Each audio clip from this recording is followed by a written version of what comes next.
I've titled this presentation, Embarrassment Stares at Me from My Political Mirror. Lately I've been embarrassed by the welcome arranged for Prime Minister Ismail Sabri when he returned from a business trip to the USA, by the appointment of terrible Tajuddin as ambassador to Indonesia, by the possibility that nasty Nazri may be appointed ambassador to the USA. These three men exploit or create divisions in our nation in order to gain and abuse power. While I was seething and steaming over them, this word from the Gospel of Matthew entered my head. Why do you see the speck that is in your brother's eye, but do not notice the log that is in your own eye? I now know that word was sent to me because I wish to understand why God formed Christians into churches. The coin dropped after I heard Dr. Varaprasad of Jawaharlal Nehru University, also known as JNU, in New Delhi say something about Dester Avenue Baptist Church in the USA. That's the large African-American church pastored by Reverend Martin Luther King Jr., leader of the civil rights movement in the 1950s and 60s in the USA. That's the movement which brought about huge changes in race relations in the USA. Dr. Varaprasad said, King's Church had a social and political action committee, which I'll shorten to SAPA committee. What he said set me off on some research. This is what I learned. In September 1954, about 3 months before the start of the 13-month Montgomery bus boycott, King, 26 years old, moved to Montgomery to become pastor of that church. It was his first job as a full-time pastor. King accepted with some conditions. I found this on a Stanford University website. Shortly after accepting the pastorate, King proposed a list of recommendations for the revitalization of the church, which were accepted without changes or revisions. King insisted that every church member become a registered voter and a member of the National Association for the Advancement of Colored People. He also organized a social and political action committee for the purpose of keeping the congregation intelligently informed concerning the social, political, and economic situation.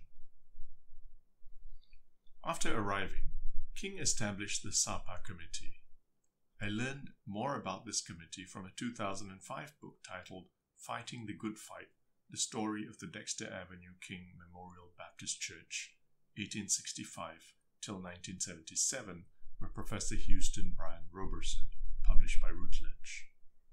Roberson includes extracts from King's recommendations to the Dester Avenue Baptist Church for the fiscal year 1954 to 1955. In this portion, King explains the basis and work of the SAPA committee. Since the gospel of Jesus is a social gospel as well as a personal gospel seeking to save the whole man, a social and political action committee shall be established for the purpose of keeping the congregation intelligently informed concerning the social, political, and economic situation. This committee shall keep before the congregation the importance of the National Association for the Advancement of Colored People. The membership should unite with this great organization in a solid block. This committee shall also keep before the congregation the necessity of being registered voters. Every member of Dester must be a registered voter. During elections, both state and national, this committee will sponsor forums and mass meetings to discuss the relative merits of candidates and the major issues involved. Get this. King, 26 years old, entering his first pastorate, had clear ideas about what Christian responsibility meant for himself, for individuals, and for churches. It meant being clear about what's right and what's wrong, monitoring society, establishing rights and opposing wrongs. It meant insisting on membership of a national organization. It meant registering as voters. It meant organizing discussions of electoral candidates and issues. 3 things Robertson says in his introduction strike me, a Christian preacher, teacher, and leader for over 4 decades, as normal. 1. Dester Avenue Baptist Church became a place where members would embrace but exceed the traditional functions associated with religious institutions. The members accommodated, but more often contested, the white racism that circumscribed their community. One enduring characteristic has been the church struggle with the symbiotic callings of providing expressly religious ministry, Christian salvation and regeneration, versus encouraging social activism. 2. Black churches function as institutional centers for the movement, providing it with an organized mass base, leaders whose livelihoods were not dependent upon the larger white society, and a meeting place in which to strategize and raise money. 3.